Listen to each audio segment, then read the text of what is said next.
Olá, como está? Como foi a sua semana? Estamos juntos mais uma vez. Nós vamos orar, vamos estudar a palavra de Deus. Querido Senhor, nosso amado e querido Pai, orienta-nos no estudo da Tua palavra, que o Teu Santo Espírito nos dê os ensinamentos pelo qual o texto que o Senhor separou para nós querem nos instruir. É a oração que fazemos no nome de Jesus. Amém. Hoje nós vamos dar continuidade ao nosso estudo nas cartas do apóstolo Paulo e hoje nós vamos começar na segunda carta de Paulo a Timóteo.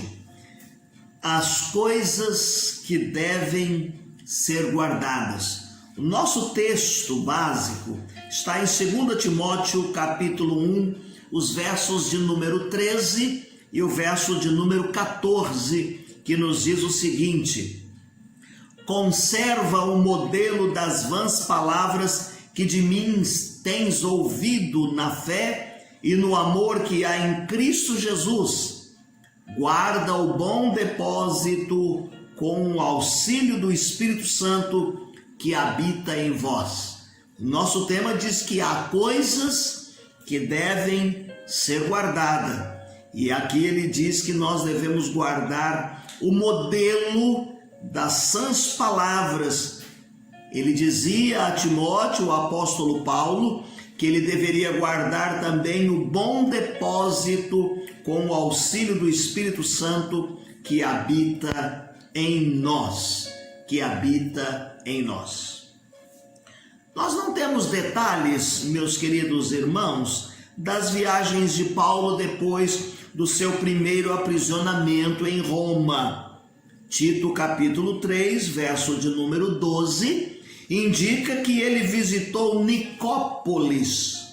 De lá ele deve ter ido rapidamente para Troade, onde ele, saindo de forma rápida, deixa ali os seus livros e a sua capa, os seus pergaminhos. Está em 2 Timóteo capítulo 4, o verso de número 13, e ali ele teve com Carpo o seu hospedeiro. Nós não sabemos e por que foi Paulo preso novamente. O que nós sabemos é que Nero havia incitado de forma terrível uma perseguição contra os cristãos. Já não são aqui os judeus que estão perseguindo os cristãos, mas Nero que incita, inflama esta perseguição, e isso vai acontecer com o aprisionamento de Paulo. Um aprisionamento diferente do primeiro. Na primeira prisão, só para a gente dar uma recordada, ele vai por um navio, lá em Atos capítulo 28, aquele navio vai a pique, eles vão parar na ilha de Malta. É lá na ilha de Malta então que ele pega os gravetos para fazer uma fogueira, e ali há uma serpente, e a serpente pica Paulo, e ela é venenosa, e fica todo mundo esperando que o apóstolo Paulo vai morrer, e as pessoas que estão com eles ali dizem que aquilo é uma forma de julgamento, mas eis que Paulo não vem a perder a sua vida. Bom, saindo dali, eles vão magiando, eles chegam a um lugar onde há um homem chamado Públio, e ele os hospeda ali. Ali o pai de Públio fica enfermo, e o apóstolo Paulo ora e ele fica curado. Estas coisas vão somando ao apóstolo Paulo, porque quando eles chegam lá em Roma, nós vamos ver que o carcereiro entrega ao capitão os outros presos, e o apóstolo Paulo não vai para a prisão comum, ele fica numa casa alugada. O seu primeiro aprisionamento, ele está numa casa alugada. Mas agora, aqui no ponto que nós estamos, ele já não tem essas regalias. Agora ele é um preso detestável em uma prisão romana.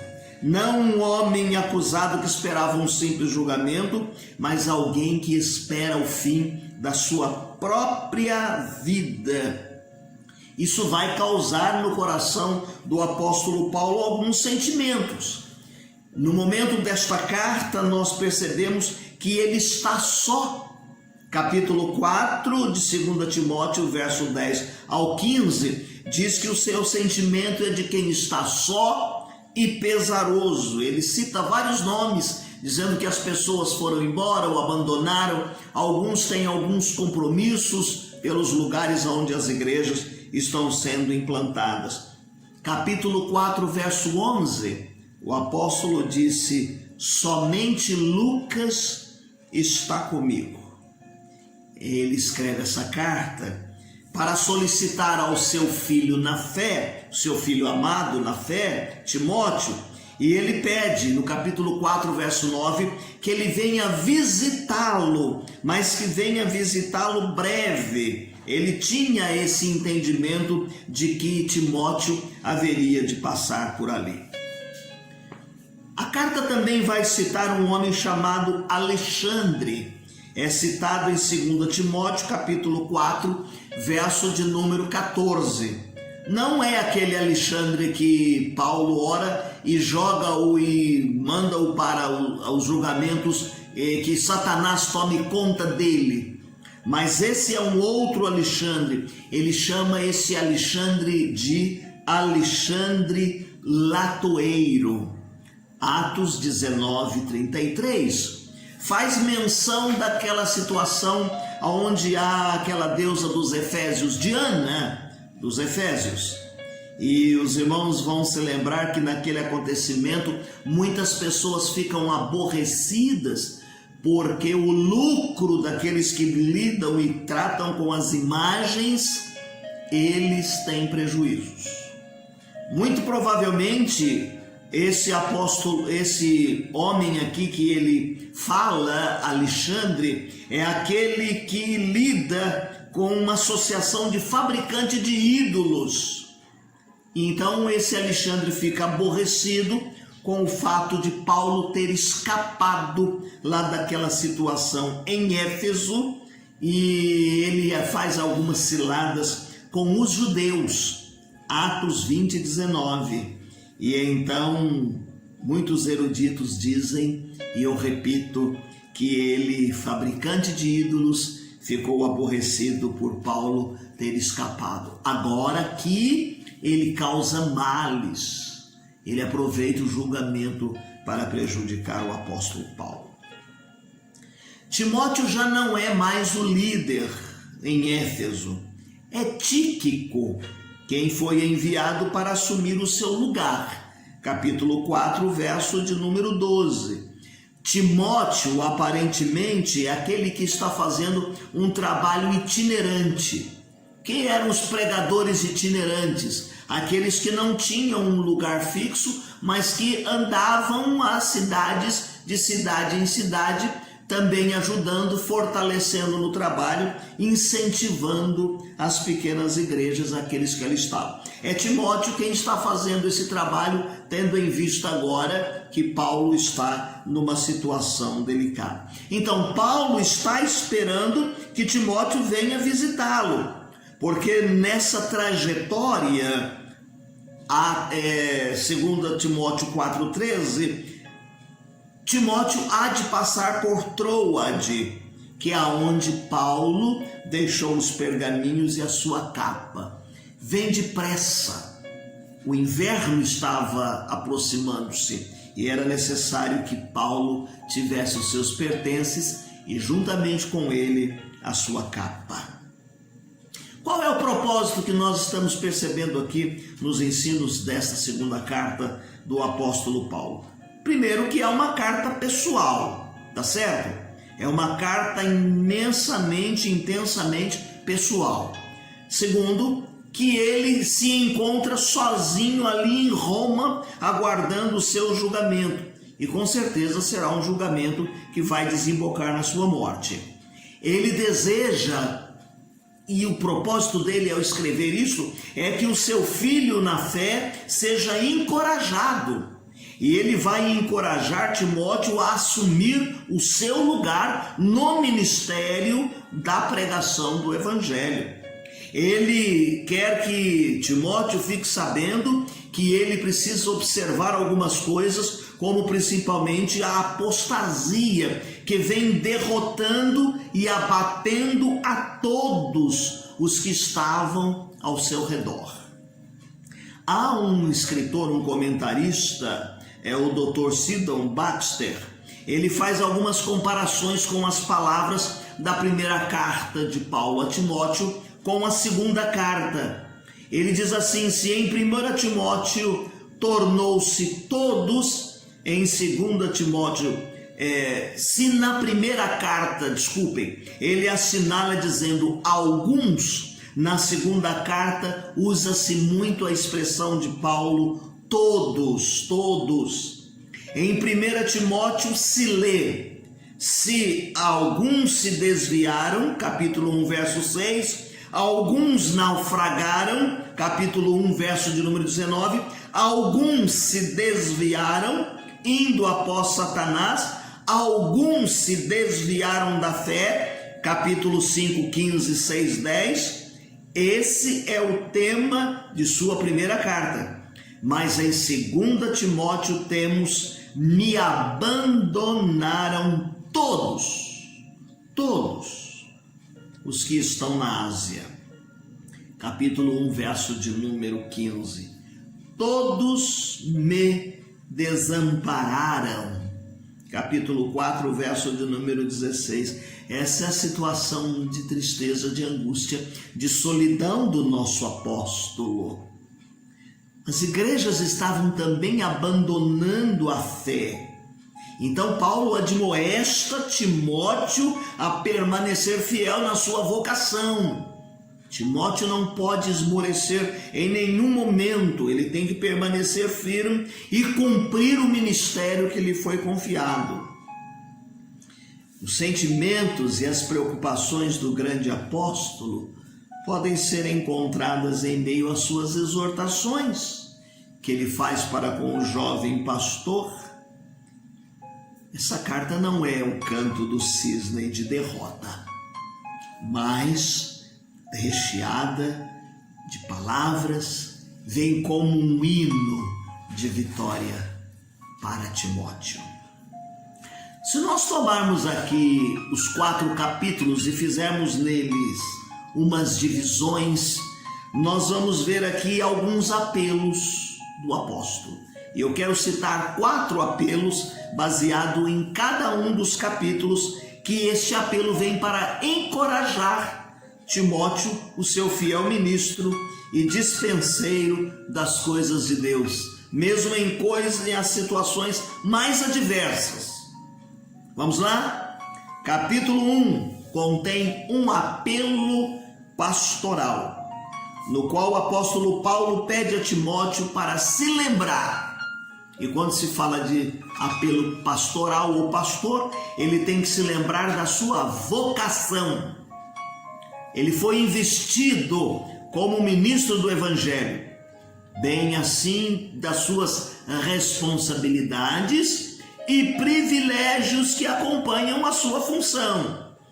Aliás, o apóstolo Paulo, em um determinado momento, ele diz: para tal ministério, para tal função, quem é idôneo, hein? Mas realmente essa investidura de ministro do Evangelho dá responsabilidades, mas dá-nos um grande privilégio. O segundo apelo que é feito aqui é um apelo prático, no qual Paulo procura ajudar na solução de alguns problemas que o jovem ministro estava enfrentando. Havia perseguições na vida de Timóteo por causa do Evangelho. Veja que na primeira carta nós falamos a respeito dos falsos mestres que nasciam no seio da própria igreja. Ele vai enfrentar dificuldades no contexto da igreja. Então o apóstolo escreve para encorajar este moço e ele o faz nesse momento do seu ministério. Segundo apelo que nós vemos nesta segunda carta, no capítulo 3, é um apelo profético. Um apelo profético, explanando o curso dos eventos, o caminho que as coisas vão tomando, como elas vão caminhando para o fim. Mas ele diz aqui que é importante manter-se fiel à palavra, ser fiel à palavra. Finalmente, o quarto capítulo dá-nos a ideia de um apelo pessoal que sai do coração do idoso apóstolo, admoestando a Timóteo a permanecer fiel. Permaneça fiel pelo menos por mim, ele diz assim. E ele diz assim: eu vou ser executado, permaneça fiel, fique firme na causa de Deus, na obra do Mestre. Em nenhum momento o apóstolo Paulo gostaria que, em hipótese alguma, Timóteo tornasse-se como Demas. Veja que na lista daqueles que abandonaram, ele diz assim em 2 Timóteo capítulo 4, verso de número 10, que Demas o abandonou porque amou o mundo presente.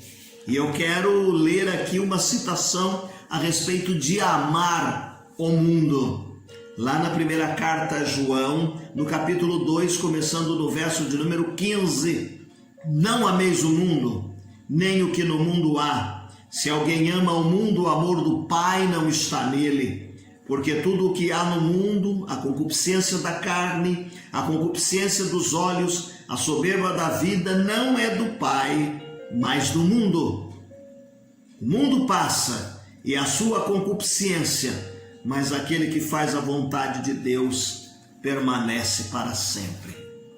Com certeza, o apóstolo gostaria que Timóteo ouvisse as palavras de João e não tivesse um comportamento como Demas, que amou o mundo e foi para as coisas do mundo. Lá em Tiago capítulo 4, verso de número 4, diz-nos assim a palavra de Deus: quem ama o mundo, o amor do Pai não está nele. O que é que você tem amado? Quais são as coisas que você tem guardado? Guardado a palavra de Deus, tem estado fiel a Deus e aos seus ensinamentos, ou tem amado mais o mundo e as coisas desta vida? Nós vamos parar por aqui. Vamos também dividir essa segunda carta em 2 ou 3 encontros para que nós possamos crescer juntos no ensinamento da palavra de Deus. No nosso próximo encontro, nós vamos falar a respeito da estrutura de Timóteo, tá certo? Do conteúdo de 2 Timóteo. E eu gostaria que você pudesse, meu querido irmão, continuar fazendo as suas leituras diárias, tá bem? No finalzinho do nosso encontro aparece aí na tela os textos para que você faça a sua leitura diária. Você coloca o dedinho ali para a imagem, copia e a cada dia você vai fazendo a leitura. Não deixe de fazer também naquele formulário que a igreja disponibilizou no início do ano, a leitura para o projeto que nós temos de ler a Bíblia toda durante o ano de 2020. Termino lendo um dos nossos hinos do cantor cristão, o de número 287, Com Jesus. Triste e sombrio foi meu viver, longe de ti, meu Salvador. Paz e perdão de ti venho obter, junto de ti, Senhor. Foi grande a luta da provação, tenho sofrido muita aflição. Para confortar o meu coração, eu venho a ti, Senhor. Medo da morte nunca terei, perto de mim tu sempre estás. Pois ao teu lar de certo eu irei, tu me receberás. Junto de ti, pois quero viver, junto de ti eu vou combater. Junto de ti, vencer ou morrer, Cristo, meu Salvador. Acredito que esse poderia ser até o hino da vida do apóstolo Paulo. É uma citação minha, uma colocação minha, e que deve ser o nosso hino de vida. Junto com Cristo, vencer ou morrer, Cristo, meu Salvador. Deus te abençoe. Tenha uma semana feliz e abençoada.